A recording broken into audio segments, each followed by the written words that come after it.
Hello YouTube, Reddit Math here, and welcome back to the Red Estate. Today is going to be a little bit different due to some technical issues that have kind of been happening on my side for the last couple of days.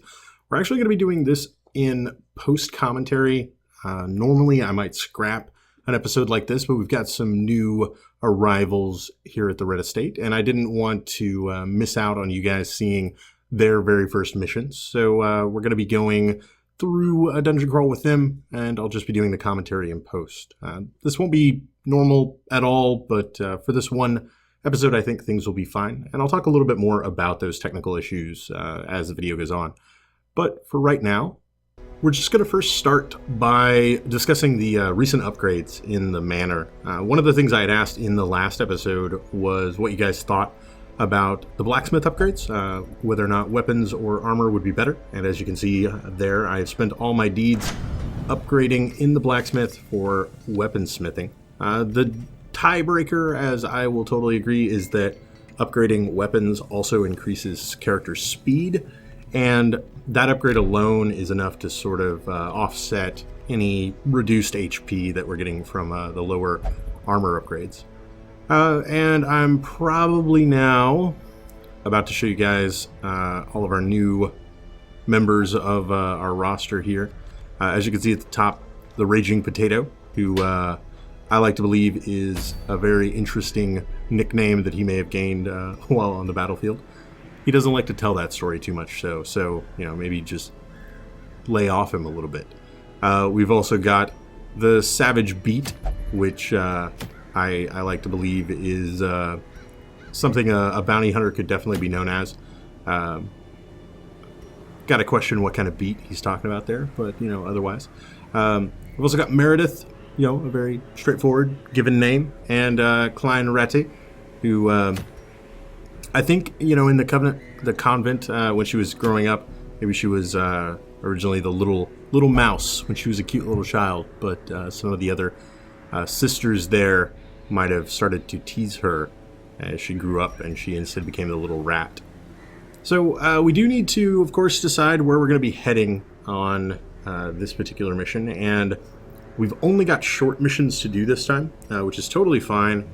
We're going to need to be focused on you know, very precise decisions about which dungeons we run, since New Game Plus does have time limit in place.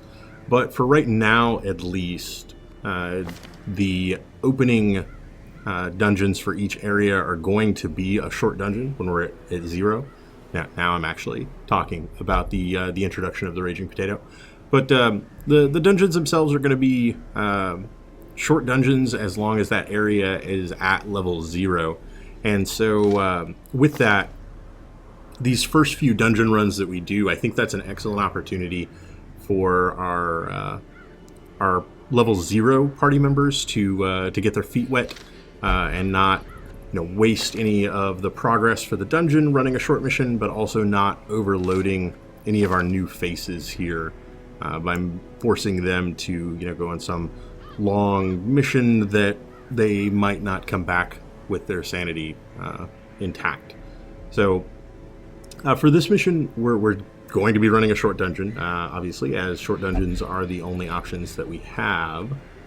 And I think as I'm going to start choosing people any day now, I think the plan of attack is going to be to try to bring as many of our new guys as we can. Although I think when the final decisions are made, Kane is actually going to be fronting this party instead, leaving the Raging Potato to get acclimated just a little bit, and I think that's going to be just fine. Kane and Rose both have just sort of been sitting idly by while the others have gotten to go and gain a little bit of fame, and so it's high time they got to come with us as well. So yeah, let's grab Rose, swap them out, and then eventually past me is going to realize that maybe Kane would make a better frontline character than the Raging Potato. There we go. Hey, and they get a cool name. They get to be the Glorious Gold. basically anytime I'm trying to figure out which party I bring and I find out that they're going to be a named party, like that, for no reason whatsoever, tips the scales for me. It's like, yeah, oh, obviously this is the group that I want to bring. Looking over their quirks, we're going to see that some of them are better in certain areas, and like wheeled scrounger, horned scrounger, etc., etc. And I think that can be, especially early on, taking note of, like Meredith being a Warren's phobe is something pretty important. I think that can tip a pretty delicate balance that you're otherwise going to be in very early on. Unfortunately, not really the greatest trinkets available to us. I think that the haste chalice is probably the best thing, except Meredith does have her stunning ability, and I'm not super excited about taking out a trinket that would cause her to have negative 25% stun. So I think we're actually going to end up leaving it behind as well. And since I'm pretty sure I've firmly decided at this point I'm heading into the Cove,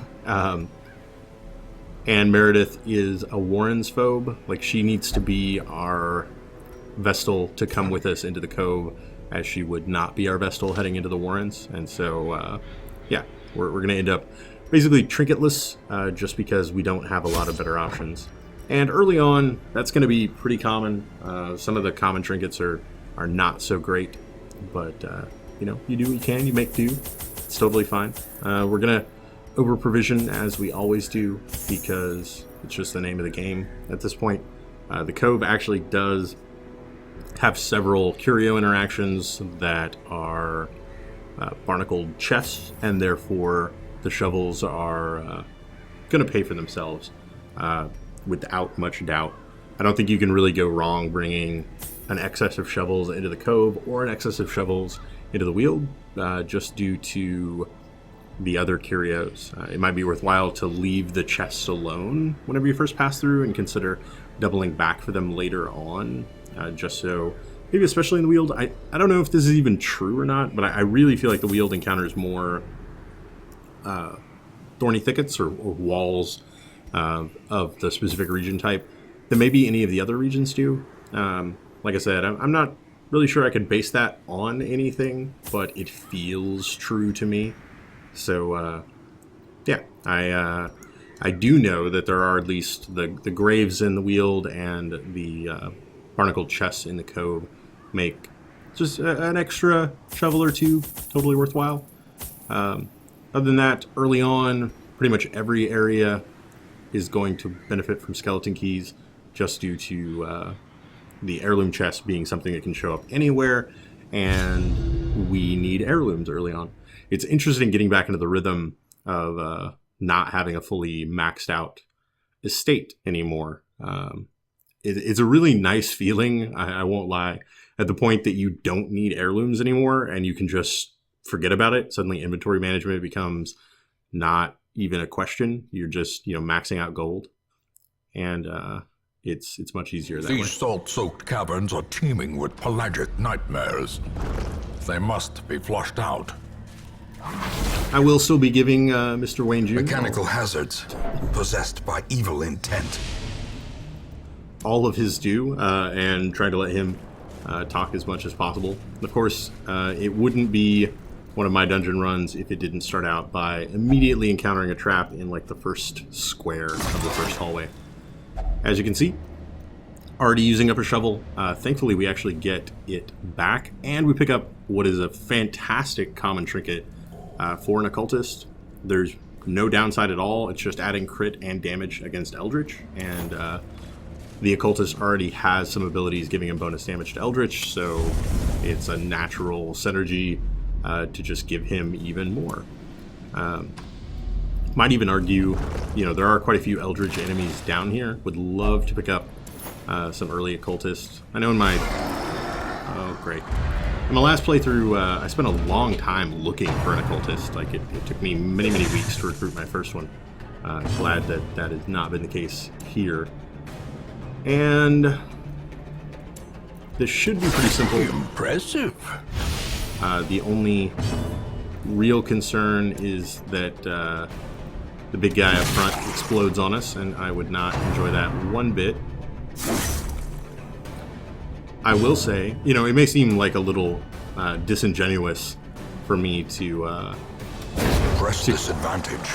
Give them no quarter.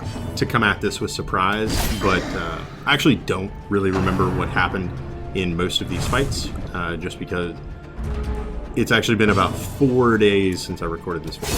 So, As the fiend falls, a faint hope blossoms. which kind of brings me naturally to the point of, you know, what happened? Why am I recording this audio in post? And Their formation is broken. Maintain the offensive. obviously some technical troubles on my end. Interestingly enough, Thursday night, in my attempt to prepare for XCOM 2, I did a whole bunch of updating, and in one of those updates, I briefly broke my microphone, but did not notice until after I had done another recording session, and I picked up another shovel there. The game is actually being very nice to us on the shovel economy so far. So I didn't notice that the mic was kind of messed up, and ended up doing this episode and none of the audio recorded. So it recorded. Actually ended up with like a 35-minute long silent .wav file, and that wasn't very helpful for me. The other thing that kind of came out of Thursday night is I did actually end up downloading XCOM 2, and The light, the promise of safety. Yep. Max Torchlight, of course, from that. So I did end up downloading XCOM 2, and I try not to be a negative person, as a very conscious effort. I have the kind of personality, and you know, if you're one of these people too, maybe you can relate. Negative thoughts are something that I can get like wrapped up in a little bit too easy, and I find for my own mental health that it's best for me to just try to sort of consciously look for the positive in things, and so I try not to be a negative person, but the XCOM 2 that I downloaded and played had way more performance issues than I'm Continue the comfortable with. onslaught.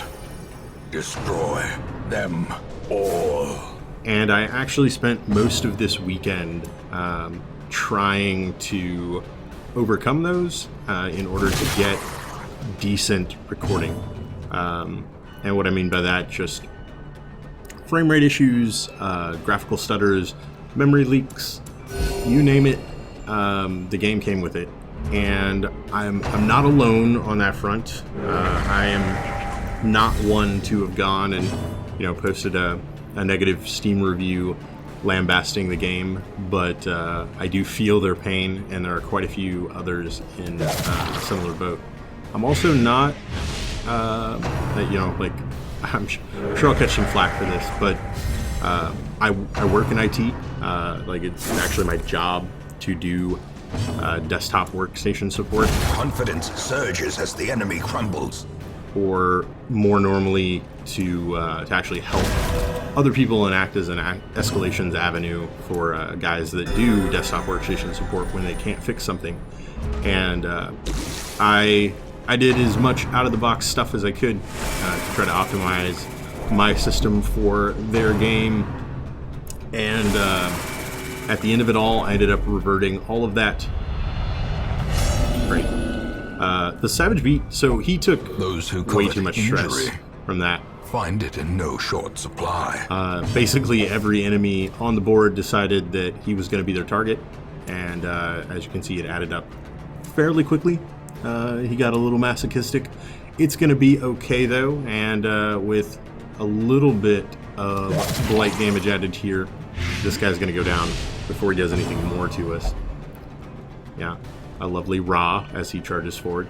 Unfortunately, he's not able to do anything from this position except mark a target, or in this case, clear a corpse, to make it a little bit easier when the other guy slides forward into the first position. Or in this case, the second, or the first position now. So yeah, the amount of troubleshooting that I ended up doing for that game, you know, that's not really something that I think a consumer should have to do. I'm not super excited about it. I'm hoping, of course, that you know, we see some optimization patches coming by way of 2K or Firaxis before too long. That would be A death by couldn't quite stall that any longer. That would be preferable for me until something like that happens. I think I'm going to have to pass on playing any more of XCOM 2. And that disappoints me quite a bit, because it was a game I was looking forward to a lot, and it was a game I was looking forward to playing on the channel. But at least for now, I'm going to have to say no to that, just because we could play it. It would not be the greatest of experiences. Like, there would be a lot of gameplay that sort of stuttered and just wasn't super enjoyable to watch. Now, I've seen videos of people doing amazing things in the game, and it looks beautiful on their systems. You know, that it doesn't surprise me that maybe there are different systems that are or systems that are different than mine that are not having those problems. And you know, maybe it's the specific graphics card I have wasn't tested. Maybe it's the specific processor I have wasn't tested. Whatever the case it may be, I'm just not going to be spending too much more time with it, at least right now. I've got other things to focus on, and A devastating blow. like Rose's amazing abilities to devastatingly blow her enemies. Yeah, I said that. Obviously, the stress levels in this dungeon run are getting a little bit high, which is probably to be expected out of a level 0 crew in a level 1 dungeon. You know, they're technically under-leveled, although there's nothing easier that they could be doing, so what are they going to do, right? But they're taking some added stress damage from everything, so I'm not super surprised. Things are actually going pretty well, though. You know, the Savage Beat's actually below 100 stress. Like, he just freaked out for a minute, but he's backed away from the edge. I'm a little bit worried about this Thrall that I've gotten, like, no damage on so far. As managed to get a party member stunned, etc., etc. In Radiance, may we find victory. Oh. The absolute worst thing that could happen there would be a barnacle barrier on the Thrall, right? Like, keeping me from killing him. Okay. And he does, thankfully, go down to just 2 of our characters' attacks. That actually works out pretty well in the end. Oh, man. The stuns are real. And, yep, landed it there, too. Wow. So, they definitely brought their A-game when it comes to stunning this time. No big deal. We'll get through it. Somehow.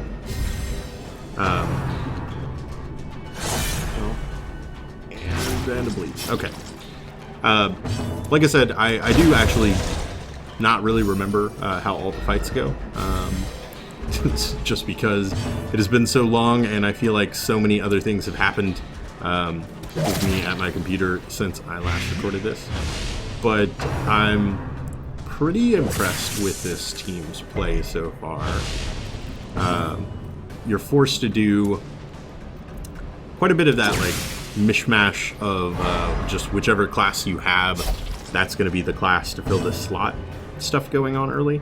I think we're lucky at the moment. We had another, like, first or second rank character in the Man-at-Arms. We could have brought the Raging Potato with us if we needed to. We had another backline character if we needed one in the Little Rat. So that could have helped us out quite a bit as well. We're not exactly starved right now for talent, but you can very easily end up in that position. And one thing I really felt like for my first playthrough that I sort of learned, because I would play around with this quite a bit and try for sort of interesting party compositions, and I really think the greatest indicator of your success or failure in a Darkest Dungeon run is going to be whether or not the party you brought with you is actually capable of synergizing with each other and actually getting the job done. Of course, just trying to stall out for maybe an extra heal here. I do manage to get it, which is great, except then he rejects that. Okay. I chose this line of work for a reason, so that I could bleed all over my clothes. Apparently that is the reason. That's fine. Meredith will just heal herself instead. Slowly, gently. This is how a life is taken.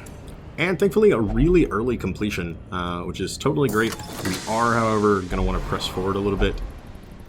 Early on, we're totally looking for as many heirlooms out of every mission as we can. That's another thing about New Game Plus that I think I'm going to have to really consciously focus on is if it's at all possible to keep going even after completing the dungeon's objective, I think we need to. I might even be doing some like boss battles that after they're like, it still makes sense to make a beeline directly for the boss, but maybe after the boss is defeated, you're still going to want to kind of explore around and see if you can't get more out of that dungeon run because you are exhausting one of your limited resources, in this case time, and so that's going to lead us to continuing on here. Even though, you know, Meredith is kind of high on stress, it would really only take one round of combat with 2 stress-inducing enemies for her to be equally freaked out as the Savage Beast is right now. But I think it's worth it in the grand scheme of things. We got to try to sort of rent every last drop of heirloom out of these early dungeons, so we can start getting some early upgrades. There is quite a bit that just sort of feeds back into itself as far as the upgrades that reduce cost on things. I think those are going to prove to be very important for us, so we're not, just throwing away money on reducing Such a terrible stress. assault cannot be left unanswered. Stress. What a grievous injury indeed. Okay, not quite. And we are faster than he is. Rose, please just end this. Thank you. Okay. But we are running into... Remind yourself that overconfidence is a slow and insidious killer. And we are running into some inventory problems. I mentioned before setting out how important shovels were, and the dungeon has been extremely kind in providing us with shovels. Interestingly enough, we probably could have come into here with nothing more than the free shovel that Rose offered, and we would have come out with it with enough shovels to have completed everything. All right. And of course, a little bit of doubling back is going to need to happen. I know that I've... Yeah. Hey, I'm finally internalizing some advice. So we are going to go ahead and lower our light level. Thought process there being, we want to get it just as low as possible when we come up on these 2 curios and sort of maximize the benefit that we're going to get from those. Now that we know... Secrets and wonders can be found in the most tenebrous corners of this place. Now that we know we've got no more combat between us and them. And 2 of our shovels are going to be used within 1 square of each other, as there are 2 barnacle chests right here. Lovely. We actually do come out with quite a few trinkets, which is pretty nice. 75 gold and a gem. These are probably going to be, things I would want instead of the bandage and anti-venom. And I think I'm going to call it here. Yeah, I do. Listening to my own arguments, I think it might have been Pungent worthwhile. odor abates. The things are driven back for a time. I think it might have been worthwhile to actually consider fighting that last fight for just whatever little benefit it might have gotten us, even for the little bit of stress damage that our characters might have taken. Actually surprised. Quick reflexes is awesome. Surprised it's the only quirk we really end up with here. It's a little bit out of the ordinary, but oh well. Now, I also In know... time, you will know the tragic extent of my failings. I also know we're going to be looking at quite a bit of stuff once we get back to the town, and I'm not entirely sure what all of that is. Patrick is still in his giant, like, 3-week-long bender. That's pretty awesome. Man can drink. But Jack Douglas has returned from his vision quest. You'll also see I devoted the time to the sanitarium so that Rhapsody could remove Bad Gambler. Now, there's an interesting choice to be made there. She was both a bad gambler and a gambler, so would only gamble and was terrible at it. You know, I'm fine if you want to gamble, but at least be good at it. You know, practice your poker face a little bit, Rhapsody. So she will be going to the gambling hall. Hopefully she just, won't be losing her shirt every time she visits, and I'm okay with that. The smarter play might actually be to just remove the ability or the need for her to go to the gambling hall, but oh well, we shall see. And wow, we got a shipment of triplets, it would seem. Not enough deeds to do any upgrading there, but 3 Hellions and an Arbalist. I don't think I need 3 Hellions, but an Arbalist sounds really good. Manslayer is also totally great. Fear of Unholy we can minimize. One thing that I do have the opportunity to do here, though, is kind of hand select which of the Hellions we want to bring with us.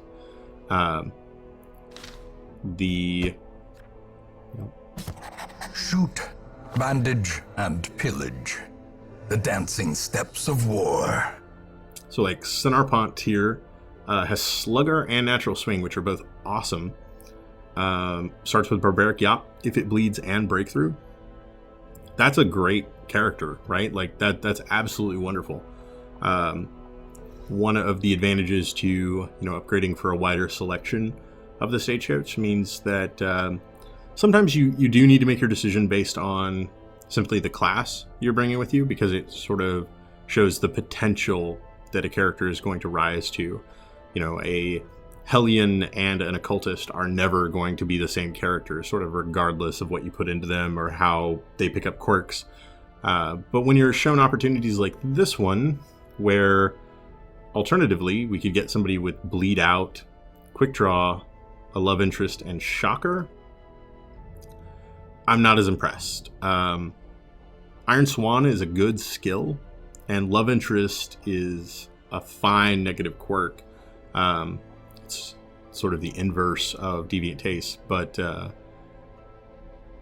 if it bleeds is better than Bleed Out, and Barbaric Yop is probably better than Iron Swan. Is that going to be controversial to say? I would probably rather have Barbaric Yop than I would have Iron Swan. How's that? And then our last character came in with 4 quirks. Early Riser is good. Wheeled Scrounger is good. Night Blindness is fine. Dacnomania is kind of ugly. That's probably one that I would want to get rid of, as she would interact poorly with like racks of blades and things like that. But I do think Senarpont Barbaric rage and unrelenting savagery make for a powerful ally. Sort of wins out here with a totally awesome unlocked skill lineup. It's good to not have to spend any early gold unlocking any skills to make her really valuable as a Hellion.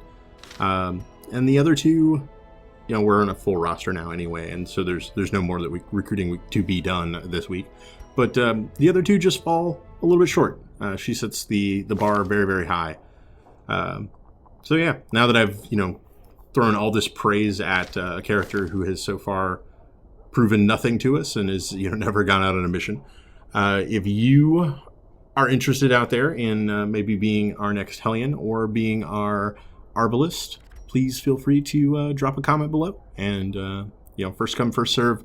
I will name them after your YouTube name or some derivative thereof, and you can join us here at the Manor and maybe die a terrible death, or who knows, maybe face the final horrors of the Darkest Dungeon.